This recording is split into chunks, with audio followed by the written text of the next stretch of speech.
انا لو جيت احرمك من الاكل كله واعمل لك سعرات حراريه قليله قوي، انت عمرك ما هتمشي على النظام، ولو مشيتي عليه اسبوع مش هتمشي عليه التاني. طيب ازاي انا اكل واخس؟ طيب ما هو انت عشان تاكلي وتخسي لازم تعملي منظومه بسيطه قوي وصغيره، تعالي وانا هقولك عليها. لازم تنظمي وجباتك في وجبات صحيه، ولازم تكون بمواعيد ثابته في يومك، لان هرمونات الجوع بتطلع في الجسم في وقت معين. انا مأقلمه عقلي انه يجوع الساعه 4 كل يوم، انا كده باكل الساعه 4 كل يوم.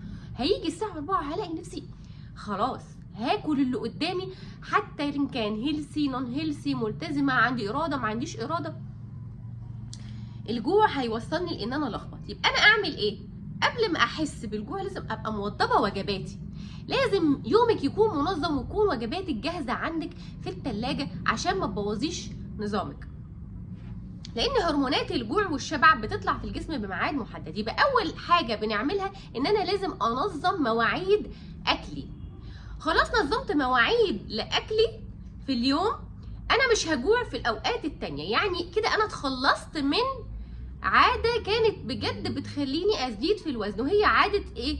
ان انا كل ما اجوع اروح الخبط. انا دلوقتي مش هجوع لاني حددت مواعيد لاكلي هاكل فيها وهشبع، ومش هجوع تاني بعدها الا في الميعاد التاني اللي انا برضو محدده لنفسي. الانسان المنظم هو الانسان اللي بيقدر يوصل لهدفه بجد. الموضوع صعب، مش صعب بجد، هو صعب على الانسان اللي مش منظم، اللي حياته ملخبطه. ايا كان نظام يومك، شغلك، حياتك مع اولادك، مشغوله طول اليوم، تقدري ان انت تقعدي مع نفسك حتى ساعه تمسكي نوته تكتبي فيها مواعيد اكلك، تنظمي فيها يومك، تنظمي فيها مواعيدك، مواعيد دروسك، مواعيد مذاكرتك مع اولادك، مواعيد طبيخك، مواعيد شغلك، كل مواعيدك نظميها، هتلاقي حياتك اتنظمت، هتلاقي صحتك بقت احسن، هتلاقي نفسك عارفه تنزلي على الميزان افضل، هتلاقي كل حاجه اتظبطت معاكي في اليوم. الميه لازم تشربي كل يوم 2.5 لتر ميه. انا عايزاكي تشربي لما تحسي برضو بالعطش، لان في حته كده تركايه عايزه افهمها لك بالنسبه لحته الميه. دلوقتي احنا الميه اتعودنا ان احنا نقول نشرب 8 كوبايات ميه، وناسيين حاجه بسيطه قوي ما بناخدش بالنا بيها، ان الاكل اللي احنا بتاكله بيحتوي على ميه. يعني حته اللحمه اللي انت بتاكليها دي هي اصلا فيها ميه، الخياره اللي بتاكليها دي مليانه ميه، حته الشمام اللي انت بتاكليها دي مليانه ميه، البطيخ فيه ميه، الفاكهه فيها ميه، كل الاكلات اللي احنا بناكلها اثناء يومنا مليانه ميه. فانتي بتحددي الميه بتاعتك على اساس الوجبات اللي انتي بتاكليها، فهتحسي بالجوع والعطش على هذا الاساس. زي ما هتحسي بالجوع زي ما هتحسي بالعطش، لما تحسي بالعطش يبقى جسمك محتاج ميه، اشربي. الميه بتساعد جدا في الحرق، بتعلي الحرق معاكي. طيب نرجع تاني لمرجوعنا للوجبات بتاعتنا. انا عايزه نظام بسيط وسهل يا دكتور امشي عليه واخس وما تعقديليش الدنيا. طب تعالوا كده ببساطه نفرط النظام. انا هصحى الصبح، هصحى جعان؟ اكيد لا. انت بتصحى من النوم الصبح، ما تقوليش مش ممكن ما تصحى جعان. بتصحى من النوم للعمل، اصحى من النوم، ابدا اشتغل، اعمل مجهود، اتعب، اشقى شويه، اعرق، انهك، ضربات قلبك تزيد شويه كده. انا حرقت شويه الصبح، خلاص يبقى انا كده ايه؟ حرقت شويه دهون اهو. ابدا بقى اكل. انا مش بقولك احرم نفسك ووصل لمراحل جوع شديده قوي، لا، بس على الاقل ابذل مجهود اول ما تصحى من النوم. ما تجريش الصبح على التلاجة اصل هاكل افطر قبل ما انزل. مش حاجه اسمها افطر قبل ما انزل. ليه افطر قبل ما انزل؟ ما انا هاخد معايا فطاري في شنطتي، في لانش بوكس، في كيس، في اي حاجه يبقى معايا في شنطتي، علشان لما اجوع اطلع واكل، ما اوصلش نفسي لمواعيد جوع قويه. يعني ابسط حاجه، انا لو انا بعمل صيام متقطع وهصوم 12 ساعه منهم 8 ساعات النوم بتاع بالليل، يبقى انا هصوم بعد ما اصحى 4 ساعات، او هقسمهم، هصومهم ساعتين قبل ما انام وساعتين بعد ما اصحى، يعني بعد ما اصحى بساعتين اكل. الموضوع مش هيبقى لسه لحقت الجوع قوي، يعني مش زي حتى برضو صيام رمضان، مش بقولك زي صيام رمضان، لا، بس على الاقل ادي لنفسك فرصه تجوع. او الغي خالص فتره الصبح دي من الفطار، خش على الغدا على طول. وناس كتير مننا خصوصا ربات البيوت اللي بتصحى على ميعاد جوزها من الرجوع من الشغل، بتصحى على ان هي تعمل الغدا ويجي جوزها وتغديه، وبالليل بتفضل سهرانه، فطبعا بتعوز وجبات الفطار تتشفت لوجبه ايه؟ العشاء. طبيعي انا ليه افطرها الصبح وارجع بعد كده اخدها تاني بالليل وفي عشاء تاني، يبقى كده بقوا 4 وجبات. انا ادي فرصه امتى لجسمي يحرق دهون؟ لما انا عماله كل شويه اديله اكل. طب ما هو هيحرق ازاي؟ الجسم بيحرق دهون يا جماعه بالطريقه التاليه. دلوقتي انت جسمك مليان اكل، فالجسم بتبذلي طاقه، فالطاقه دي عايزه ايه؟ عايزه من الجسم جلوكوز. فانت هتبداي تكسري في الدهون ازاي وانت اصلا مدياله الاكل الوقود؟ ما هو هيكسر في الاكل ويطلع الطاقه دي. طيب مفيش اكل، هيبدا يكسر في ايه؟ في الدهون الموجوده في الكبد، وبعد كده يبدا يكسر في الدهون الموجوده فين؟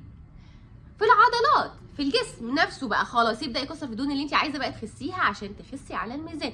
فلازم تديله فرصه يجوع شويه، مش قوي بس يجوع شويه. اللي هو ايه؟ فترة ال 12 ساعة بتوع بالليل دول، اللي هو انت ما ينفعش تاكلي فيهم نهائي. لازم تحددي لنفسك خلال اليوم 12 ساعة بيكون منهم 8 ساعات انت نايمة فيهم، عشان الجسم يبدأ يتعافى، الجسم يبدأ ياكل من الخلايا السرطانية، يبدأ ياكل في الالتهابات اللي موجودة في الجسم ويصلحها، يبدأ الجسم يصح، يبقى الجسم صحي. ما ينفعش طول الوقت يبقى الجسم فيه اكل، فانت بتشغلي عملية الهضم طول الليل والنهار، فالجسم مش لاقي وقت يحرق فيه الدهون، مش لاقي وقت يصلح فيه من نفسه، مش لاقي وقت يعني يتعافى من اي مرض موجود، التهاب. بتبداي تخشي بعد كده في مراحل سمنه، وبتبداي تخشي في التهابات مفاصل، وفي كوليسترول، وفي ضغط وسكر. كل الحاجات دي بتحصل نتيجه السمنه، نتيجه الاكل الغلط، نتيجه العادات الغير صحيه. الزيت النباتي ممنوع، ارجوكم ممنوع. السمنه احلى حاجه لطبيخك في الاكل واحلى طعم، وهو ده بتاع زمان بقى. جدتي كانت بتطبخ بالسمنه البلدي الفلاحي اللي ريحتها جميله، تخلي الاكل طعمه جميل، وتحطي منها معلقه صغيره على اكلك. هتطبخي للعيله كلها بتحطي معلقه كبيره، لا تزودي قوي ولا ما تحطيش وتقولي لا اصل السمنه البلدي غاليه. انا ممكن اجيب برطمان صغير اقتصد فيه العمايل بتاعتي، مش ههدر كتير. العقل يا جماعه بيخليكي تقدري توصلي لوزنك المثالي بجد. لو عقلتي كل حاجه فعلا وعملتيها بالميزان بالعقل، هتلاقيها فعلا هتوصل معاكي. انا اقدر احسب لك سعراتك بالميزان بالجرامات، بس انا عايزه ابسطها لك اكتر. طيب انا جيت هفطر بقى، خلاص انا من النوع اللي بنزل شغلي الصبح ولازم افطر، لازم بقى ارجع لوجباتي. تعالوا نرجع لموضوعنا الاساسي. هفطر النهارده يا دكتوره، فانا عايزه النهارده افطر. خلاص يبقى انا قبل ما انزل سلقت بيضتين وخدت معايا خيارايه وطماطمايه، هروح مطلعاهم يعني خلاص انا وصلت شغلي وهبقى هاكل، او نزلت اوصل الولاد الدرس وطلعوا وانا هاكل بقى في العربيه، او هقعد مع صحابي في كافيه في اي حته، هفطر. هرجع بيتي هفطر بيضتين طماطمايه خيارايه اكلهم. خس ممتاز جدا الخس، لو عايزه تعملي ساندوتش ما بتقدريش تستغني عن الساندوتش، بتجيبيه وبتلفي فيه البيض. اعملي البيض مقلي بسمنه الصبح ولفيه في الخس كده مع طماطمايه مع خياريه، قطعيهم صغيره ولفيهم. انا ممكن اعمل لكم الوجبات دي لو طلبتوها مني بالشكل اللي انتوا حابين تاكلوه. خلاص انا كده فطرت وعدينا وجبه الفطار. طب لا تعالوا تاني، انا ما بحبش البيض. طيب عندك الجبنه القريش، عندك التونه، تمام، عندك الجبنه الشيدر ممتازه. كل ده تقدري تعمليه في الخس، تحطي معاه فلفل الوان، الفلفل الاحمر، الفلفل الاصفر، طعمه مسكر وجميل جدا. كل دي حاجات تقدري تحطيها في الفطار معاكي. خلاص انا مش عايزه كل الكلام ده، مش هفطر، هخش على الغدا على طول. الغدا لازم بروتين، خضار، لازم معاهم دهون صحيه والكارب المحسوب بتاعك. لو انت ماشيه على لو كارب، ماشيه على كيتو، ما بيبقاش فيه كارب رز ولا مكرونه. كل حاجه ليها حساباتها في النظام الغذائي بتاعك اللي انت ماشيه عليه. والافضل ليكي ان انت تبدلي بين الانظمه كل اسبوع او اسبوعين بالكتير، عشان الجسم بيحصل له عمليه ادابتيشن. يعني ايه ادابتيشن؟ يعني الجسم بيتاقلم. انا جيت مشيت على اسبوع ونزلت 4 كيلو يا دكتور، انا بطله. تمام، انت بطله، بس هتيجي الاسبوع التاني انت ما نزلتش يا دكتور على الميزان خالص، انا عندي احباط واكتئاب. لا، مش كده. هو الجسم بيعمل ادابتيشن. الجسم ذكي جدا، بيفكر انت عملتي ايه فخدتي مني دهون، لا انا هحمي نفسي، واللي انت عملتيه ده انا مش هخليه يحرق تاني، فانا هعمل عمليه تأقلم، يعني هوطي الحرق. فالحرق بيقل في الجسم لما بتعملي نفس النظام فترات طويله، او لما بتعملي حاجه تانية هقولك عليها. بتقللي السعرات قوي. يعني انت ليكي مثلا 1500 سعر في اليوم، بتروحي اخده 900 سعر، بيروح الجسم مقلل الحرق لانه بيدافع عن نفسه. مش هيسيبك تضيعيه وتموتيه، لا، هيدافع عن نفسه ويقلل الحرق، مش هتنزلي على الميزان، هتقفي على الميزان. فلازم تاخدي سعراتك الحراريه المحسوبه ليكي بالظبط كل يوم. اوعي تقللي في السعرات، لان ده مش من مصلحتك، وهتبقي بتبذلي مجهود كتير قوي وحرمان كتير قوي، ومش هتوصلي لاي نتيجه خالص في الاخر، وهيجيلك احباط وهتبطلي الرجيم. وده 90% من اللي بيحصل معاكوا لما بتيجوا تعملوا رجيم. طيب تعالوا نرجع لوجبتنا بتاعه الغداء. خدت فيها الفراخ او اللحمه او الكبده او الكفته ومعاها الرز المحسوب بتاعي. طب انا مش عارف احسب الرز، طب تعالوا كده نعملها بالبلدي. انا دلوقتي وزني 90 كيلو، تمام؟ هتحسبي لي كام معلقه رز يا دكتور؟ بالعقل كده وبالتقريب هم 5 معالق رز كبار ممسوحين.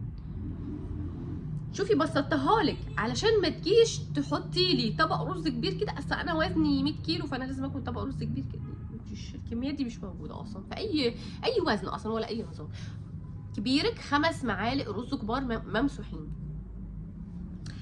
جوعتي؟ زودي خضار. انت بتعملي خضار مطبوخ او خضار ني اللي هو السلطه، بتزودي خضار. فانا عايزه الطبق بتاعك اهو نصه خضار، الربع الفراخ اللحمه اللي هو البروتين، الربع الاخير اللي هو ايه؟ الرز، مكرونه، عيش. تمام.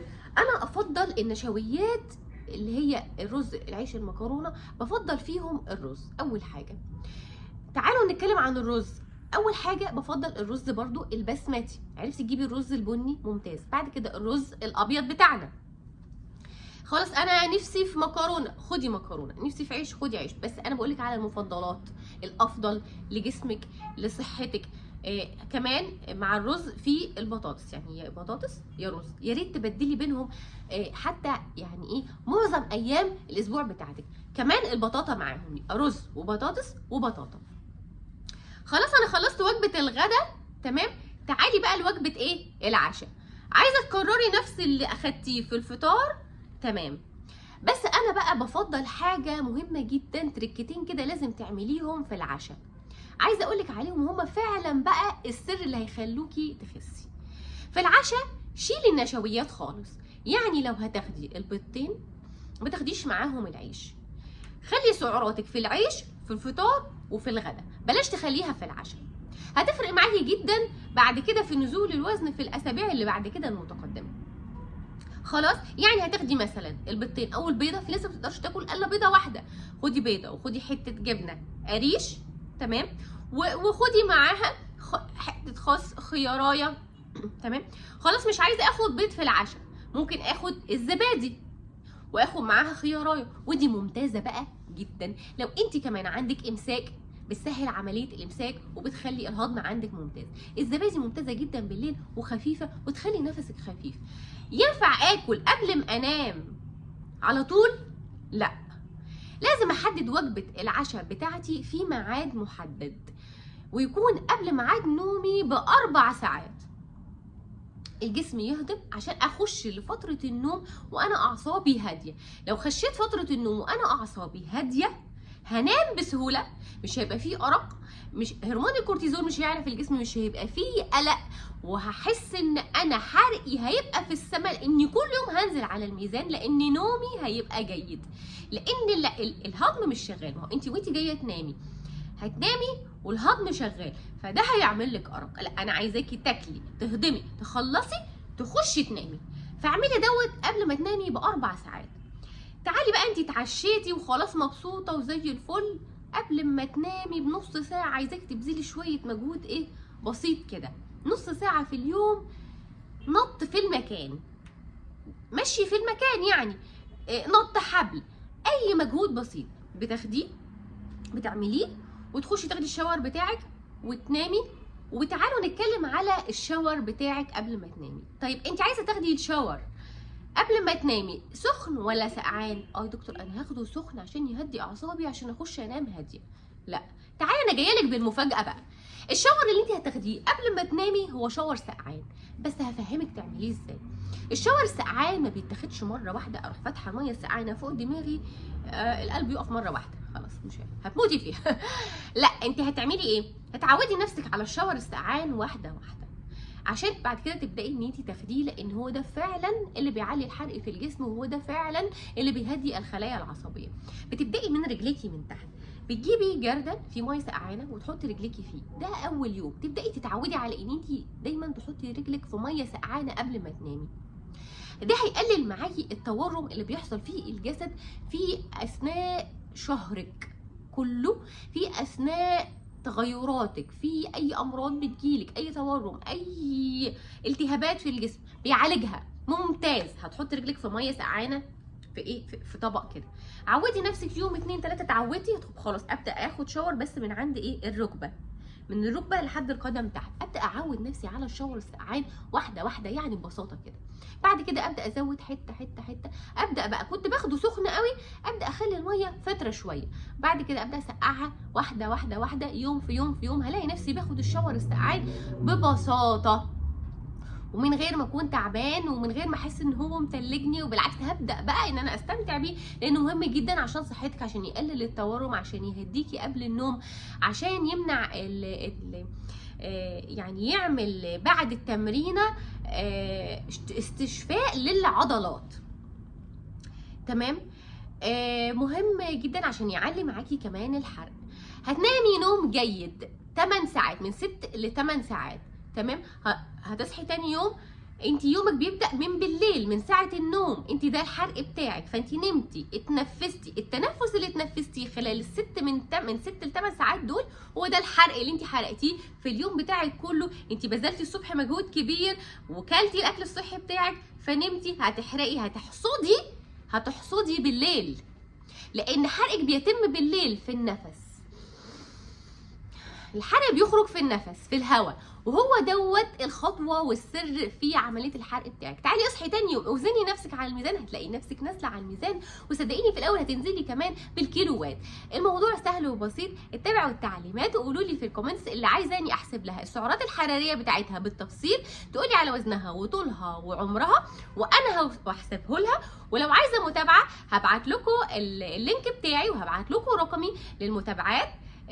تابعوني كل يوم، هنزل لكم فيديو جديد وهكلمكم عن موضوع جديد لحد ما توصلوا للوزن المثالي. مش هسيبكم لما توصلوا للوزن المثالي باذن الله. السلام عليكم ورحمه الله وبركاته. دايما في صحه وسلامه وخسين على الميزان.